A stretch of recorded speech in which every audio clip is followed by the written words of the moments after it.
jot na ba toftal fanweeri simili ak benn mbokki salaamaaleykum ci la jotaayu xibaar li ci gën a fës te ñu nam ko jukki dina bokk ci vaccin bi ñeel xeexub jàngoroy coronavirus fii ci réew bu Sénégal camion frigorifique yi nga xam ne ñoom ñoo def dose yooyu la vaccin nag daal di nañuy jugee fii ci Ndakaaru niki tey ji ci gaaw bi daal di dëkkmal ci région yi nag jëriñ ji nga xam ne moom lañ dénk wàllu moom Abdoulaye Diouf Sarr moomee ngeen di gis nag li mu bëgg moom moo di fépp foo xamante nii rek vaccin yooyu nag war nañ faa jotee ñu daal di fay jotee talaata nga xam ne nag moom la ñu war a door campagne vaccination bi li waral li nga xam ne nag moom moo di vaccin yooyu xam ngeen ko di jàngoroy mbas meeg tolluwaayam ci mim réew jàpp leen ne ni ki démb lu tolloog juróom-ñaar téeméer ak juróom-ñeent fukk ak juróom ci ay doomi aadama ñoom ñoo daal di nekk lim bi nga xam ne ñoom ñoo ci jot a dëddu ni ki démb lu tolloog juróom-ñetti nit ñoom ñoo daal di toftalu ci lim woowee nga xam ne jot nañoo génn àddina bi nga xam ne moom la ñu mbas mi ganesee ba suñ jon yàllaay tey ni ki tey ji nag ci gaaw bi daañu door reportage yi nga xam ne daañu leen ko amal diwaan bu Casamance dañ koy njëkkee fa nga xam ne moom moo di ca Cap Skirring foofee nag hôtel yi nga xam ne ñoom ñoo fa nekk lot nañ ngir gisi client ña nga xam ne itam ñoom ñooy nekk foofee jamono yi nag ñu ngi daal di rek teg yoxoo ñi nga xam ne ñoom ñoo di clientèle locale bi ngir rek mën a feesal seen ak gafaga maanaam ñi nga xam ne ñoom ñoo dëkkee ca woowule diwaan daañu wax ci leneen ci la jotaayu xibaar mu ñeel wàllu tàggat yaram basketball nag tournoi qualificatif bu Afro Basket atum 2021 xam ngeen ne équipe nationale bu Sénégal ma ngay wéy di dem ca kanam xam ngeen itam qualifié na ni ki tey jii nag ginnaaw ba mu rek làbbale ñaareelu victoire am nag ca diwaan bu Yaoundé daal di dóor Mozambique jàppale ne ñeent fukki ball ak benn moom moo ko utalee ak Mozambique mbokk yi lu ni mel ay tënk la bu ngeen taaxirloo tuuti ma dikk ñu faram fàccee.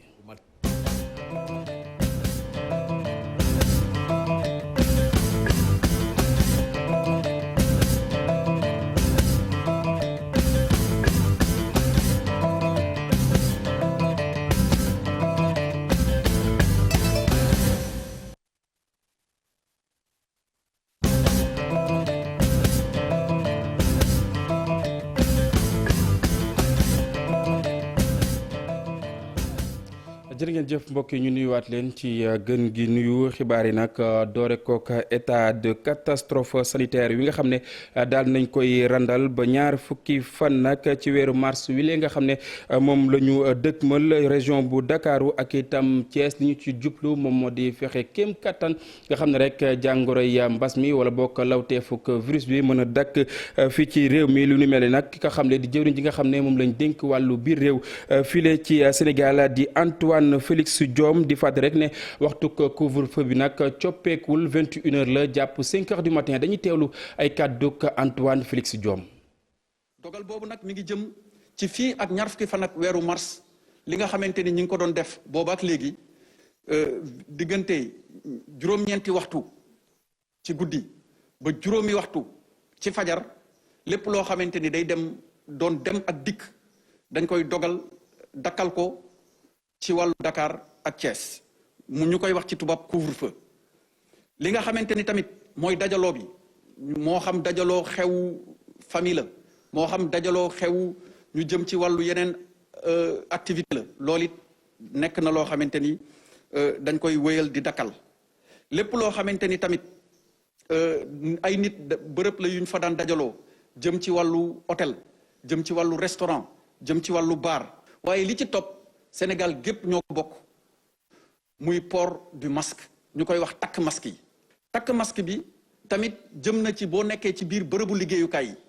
moo xam bërëbu liggéeyukaay la boo xamante ni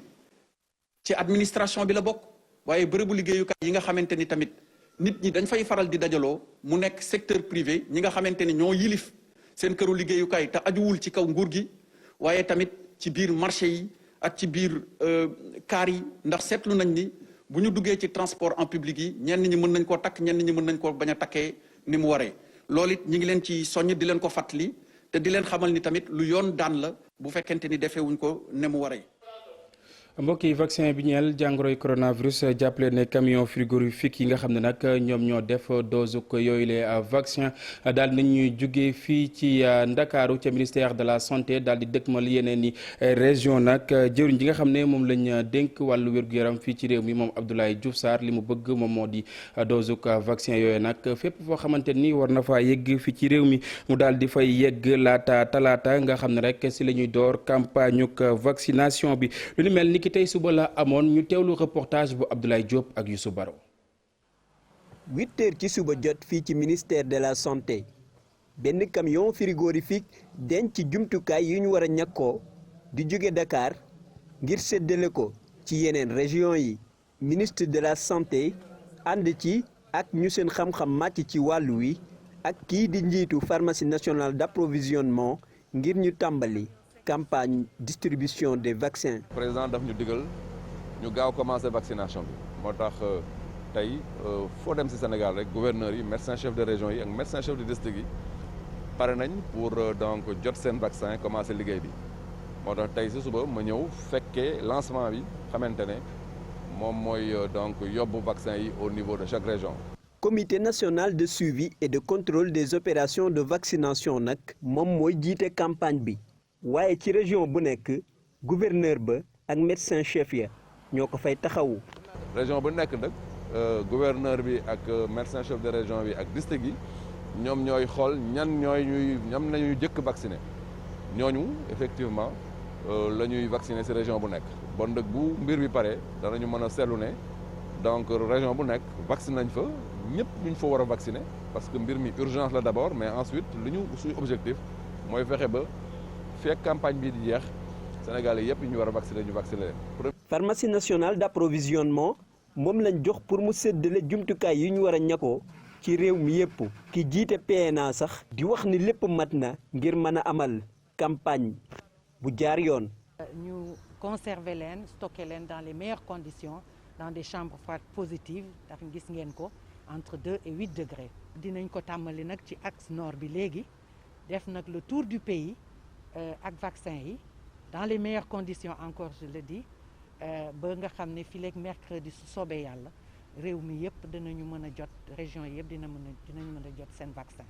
Sénégal war a tàmbali campagne de vaccination ci talaata ji réew mi nag amagul na lu mat 200 000 ci vaccin bii di Sinopharm jóge ci Chine Sénégal nag di waajal jënd lu mat 2 millions ci ay vaccin. Abdoulaye lu ni mel ni ki talaata bi la ñu koy door waaye itam jiit bu bokk moomeel bu Fass Gueule Tapée Fass Colobane nag li ma bëgg moom moo di mu nekk maire bu njëkk wi nga xam ne rek dañu koy ñàkk lu ni mel itam àdduna rek ne wax na ko ak jëwriñ ji ba noppi ni ki tey la ko doon xamle ginnaaw bi ñu doon wëy di rek ñaax askan wi ci jàngoroy coronavirus ñu teewlu reportage bu Alxasan Ba ak Amadou Ba. ab message bu mu bëgg jàllale ci li nga xamante ni moom la ko nar a jëfee nee na bëgg na doon maire bu njëkk bi nga xamante ni moom la ñuy vacciner ci wàllu coronavirus moom mi nga xamante ni moom moo jiite Gueule Tapée Fass Colobane. bu soobee yàlla mardi bu ñuy vacciner dinaa taxu ñu vacciner ma su fekkee ne mun na am njëriñ ci population yi ci man lañ koy jëkkee jël naa ci disposition yëpp wax naa ko ministre bi ba tax mardi incha allah ci ouverture officielle bi. man maay représenter les maires sur ci cérémonie bi. cellule de riposte la ñu teg ñoom ñi nga xamante ni ñoom ñoo fi dëkkee ci commune bi tey ji nag ñu daje fii nga xamante ni mooy Fass daanaka communauté bi yëpp am nañ fi ay représentants lu ñu bëgg mooy joxante loxo ngir fexe ba xeex li nga xamante ni moom mooy mbas mi. li nga xam ne moo ñu ci mën a aar du dara lu dul jël mesure barrière yi di ko respecter donc dañuy lancer encore un appel vraiment di insister auprès des populations. pour que mesure barrière yi ñu respecté nañu takk masque yi. di kontaan aussi ci taxawaay bi nga xam ne commune bi am nañ ko par rapport ak xeex mbas bi yaakaar naa li maire wax am na mais gis nañ détermination gis nañ engagement bi te lii rek la ñuy xaar ndax ñun lii ñu nekk nii suñu liggéey la mais bu ñu amee ku ñu si jàppale dañuy jël ndax mbas mi xam nañ ne xeexu ñëpp la donc ñëpp ñoo ci mën a bokk ànd xeex ko pour ñu jëlee ko fi. askan wu fare fii ci Gueule Tapée Fass Colobane jàpp ne li nga xamante ni moom mooy askan wi ñoom ñoo war a jóg ci boor bu ñu mënta fare ngir xeex li nga xamante ni moom mooy mbas mi ñu gane si di coronavirus. Alxasan Ba ginnaaw diwaanu Gueule Tapée Fass Claude Ba nag beneen ab gox diwaanu Thiès foofee nag xam ngeen ne bokk na ci dogal wi ñu jël ñeel couvre-feu foofee nag waaye itam li mu doomi aadama yi nga xam ne ñoom ñoo fay wéy di am jàngoroy coronavirus ma ngay wéy di gën a bëri ba tax itam autorité yi di wéy ba tey ci li nga xam ne rek moom moo di sensibilisation bi naka noonu itam daal nañuy séddale ay masque gouverneur Bafa moom Mouhamadou Moustapha Ndaw nag di rafetlu bu baax a baax lu ni mel diwaanu Thiès Cheikh Anta Diop ak Sélatiir ci diwaanu Thiès bés bu nekk saa yu ñu xëyee de gis ne mbas mi dafay gën a yokk ci diwaan bi loole nag ëlëm bu baax kilifa yi rawatina ñi nga xamante ni ay doomu Thiès lañu tax ñu jóg ñoom it dugal seen loxo ci xeex bi kii di Ibrahima Mokodou Fall nekk directeur général bu NSTS defar lu toll ci téeméeri junniy masque ngir jagleel ko askanu Thiès nee na fii mbas mi toll fii ci diwaanu Thiès mi ngi gën di jéggi dayoo. 100 000 masques la gouverneur dina ko distribuer ñi nga xam ne ñoom lañ ko jagleel ndax ñu koy jëfandikoo mooy ñi nga xam ne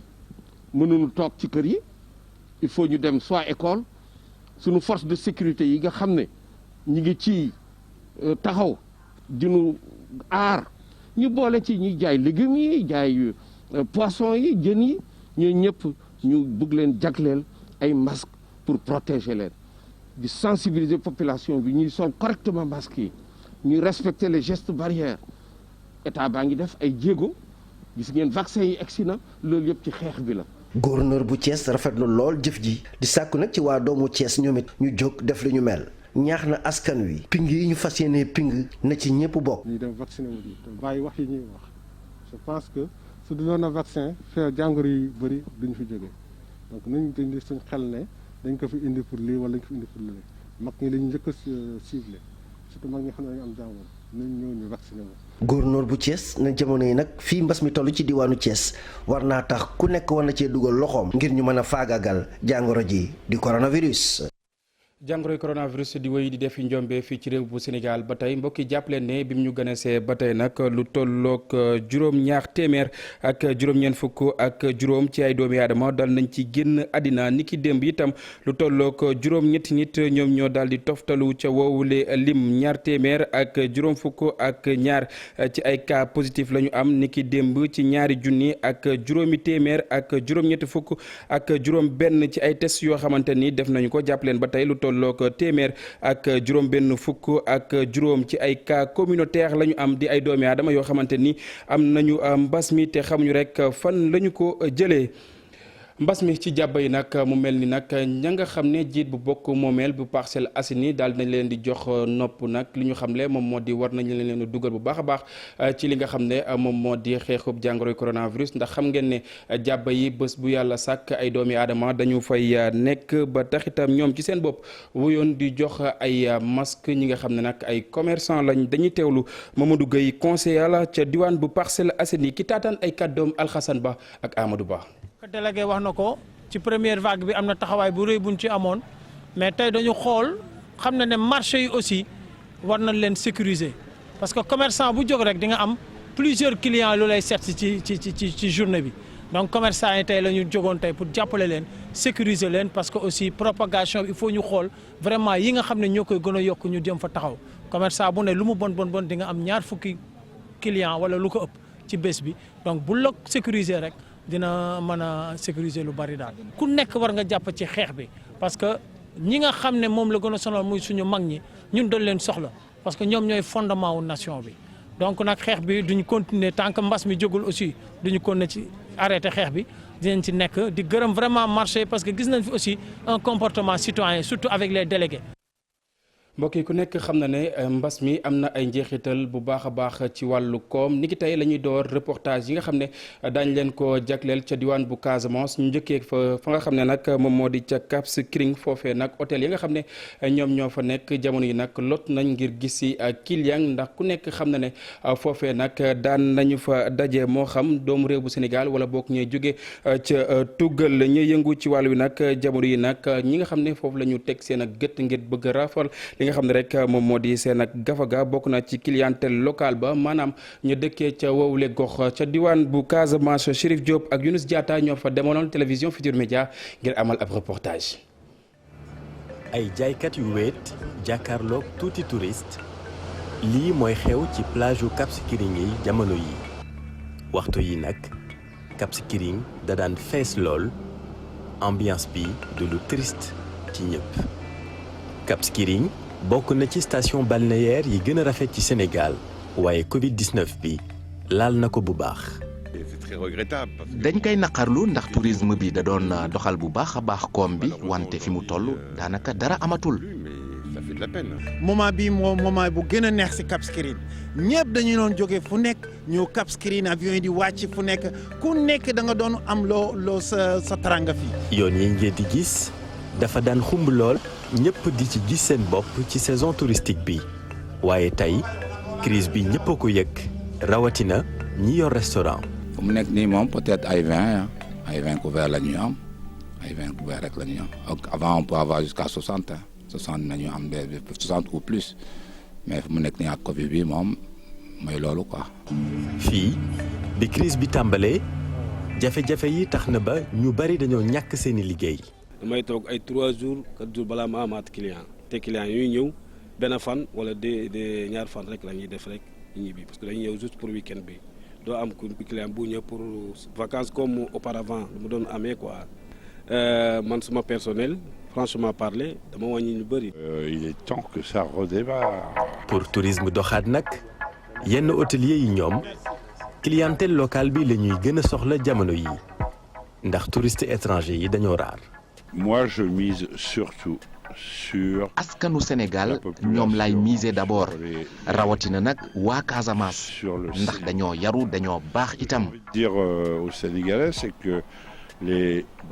qui sont d'abord gentils. Casamance di dëkk bu neex a dundee waaye histoire am mooy tax ba tourisme local bi doxul woon bu baax moo ne circuit touristique bi kaaraange bu wóor moo fa nekk. ñun ñaari touriste yu jógee Paris lañ sama soxna ak man at mu jot nag dañuy ñëw fii boobaak léegi ëpp na fukki at ak juróom-ñaar ak lu mënti xew ñun dañuy ñëw. endroit bu sécurisant la circuit yu ñuy def yëpp fu ñuy dem yëpp c'est sécurisant égay caravane ak yëpp parce que ñëpp xam nañu problème yi fu ñu am donc ñun bu ñu ànd ak nit aussi lu ñuy njëkk xalaat mooy suñu karange bopp. bu weesoo taar bi mu àndal ak plage am yu rafet yi. Casamance am na leneen lu mu mën a wane ci wàllu culture. da ngay fekk xeet bu nekk sant sax taxul nga nekk waa Casamance parce que sant taxul ku sant Ndiaye ku sant Tamba ku sant yëpp Casamance lañ nekk affaire demee noonu. ça lu ëpp solo mooy surtout si Aline Sitoé mooy jigéen boo xam ne comme ni ñu koy waxee fii jigéen bu man góor la donc wone fu mu dëkk ak def fa benn musée boo xam ne moo am solo pour jigéen yi donc am na solo trop pour xale yi ñu xam seen histoire. jàmba mi mu ngi ci kon bu ñëw leen xool découvrir Casamance. fii ñu toll nii jàmm ju sax mooy li gën a yitteel ndaw ñi ngir joxat Casamance dayoom ak teranga bu mat sëkk bi fa nekk. jërëjëf Chérif Diop ci reportage bu yaatu woowee nga xam ne daal di nga ñu koy jagleel ñu wax ci beneen ab secteur woo xamante ni mbas mi laal na ko lool muy ñuy yëngu ci wàllu artisanat fii ci réew bu Sénégal waaye itam jëwriñ ji nga xam ne moom lañ dénk wàll wi nag li mu xamle moom moo di jamono yi dina gën a wëy di def kéem kattan ngir rek ñi nga xam ne ñoom ñoo ci yëngu duñu yëg benn ab métti rawatina li nga xam ne rek moom moo di lépp lu soxal wàllu dëkkuwaay fii ci réew bu Sénégal ñu teewlu ay kàdduk Pape Amadou Mbaye ki nga xam ne moom moo di waa DIRPA ñoom ñoo ñu baaxee yooyu les xibaar. fii Sénégal yàgg nañoo am ay artisans yu am xam-xam am xalaat waaye accompagnement bi nga xamante ne ak matériel ak financement yooyu nga xamante ne moo leen manqué yooyu yëpp dañ koy boole ci kaw jàppale leen ci ni ñuy wax formaliser leen 15% yi tey ñi ngi ci 60% kon suñu objectif nag mooy egg ba weesu ko tey jii am na tey projet 100 000 logements maanaam li nga xamante ne mooy un des plus grands projets du président Macky Sall projet boobu tey dañuy war a xalaat ak ñoom pour liggéey pour lu ëpp ci projet bi te nga xamante ne mën nañ ko defar fii ñu joxaat ko suñuy artisan moo projet table banc yi nga xamante ne moo daan am bu njëkk ba ñu ko daan jël di ko jënd ci feneen yooyu yëpp dañ koy defar ba nga xam ne seen artisan sénégalais yi ñooy gagné marché yooyu gagné nañ ko ba pare sax ñu ngi ciy commencé liggéey mook projet table banc yi nga xamante ne moo daan am bu njëkk ba ñu ko daan jël di ko jënd ci feneen yooyu yëpp dañ koy defar ba nga xam ne seen artisan sénégalais yi ñooy gagné marché yooyu gagné nañ ko ba pare sax ñi ngi ciy commencé liggéey.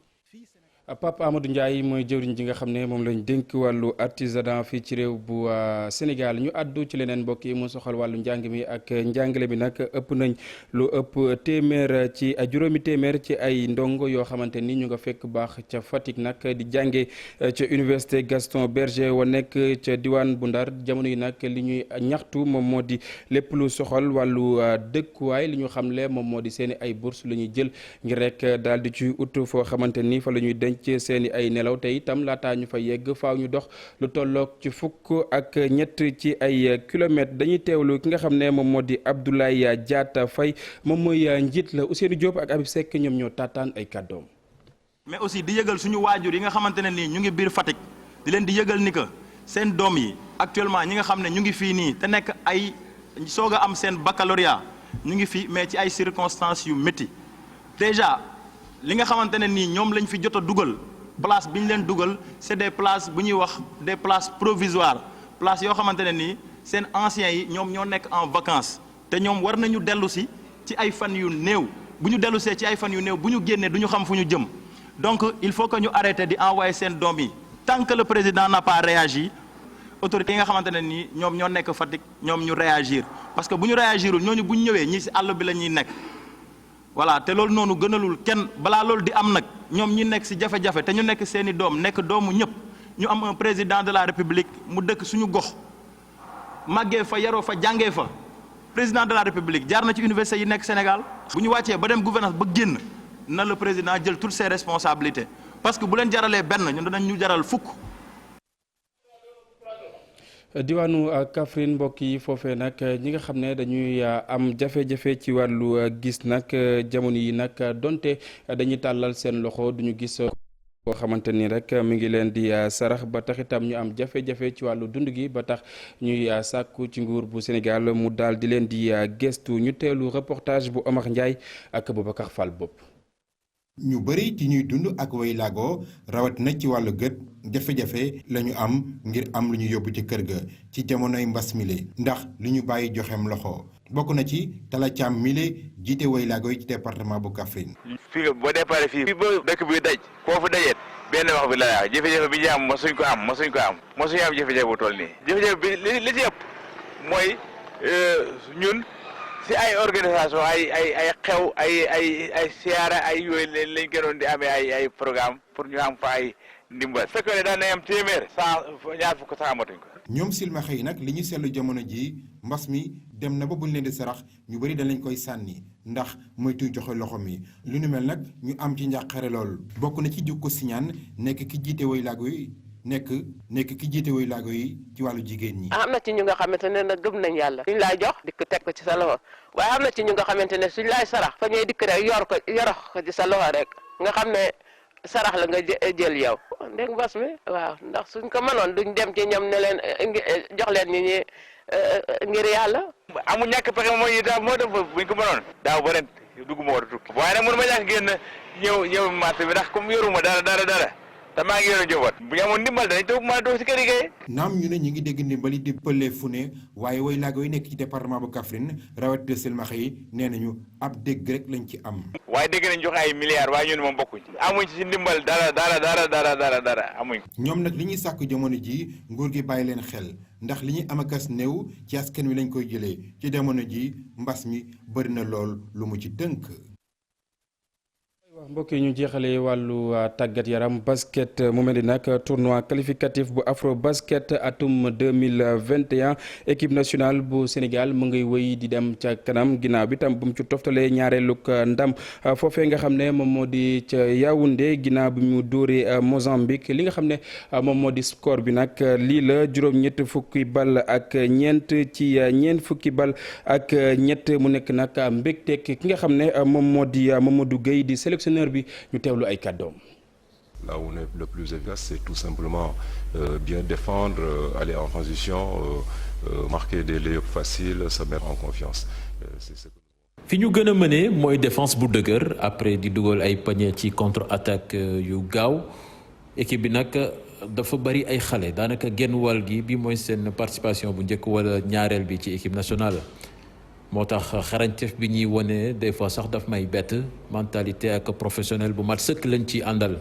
waaye nag war nañu yokk concentration ci début match yi ndaxte seetlu nañu ni sunu premier quart-temps dafay faral di métti duñu faral di jouer en équipe contre Angola nag di équipe bu mag war nañu régler problème boobu balaa ñu leen di seetaan ñuy jël avance bu am solo. Une équipe en face très costaud comme l'Angola, il va falloir rentrer très vite dans le match. Cheikh Tidiane Diawo moom moo tekki yooyu le kaddu moom sax nag ngeen di am ci jotaayu xibaar yi ci kàllaamay tubaab ñun fii la ñuy jaar buural wi li nga xam ne moom moo di jotaayu dig daje léegi ak rédaction bu télévision Futur Média lu mooy loolee tam mbokk yi wéy leen di des ak suñu ay programme jaa ngeen jëf.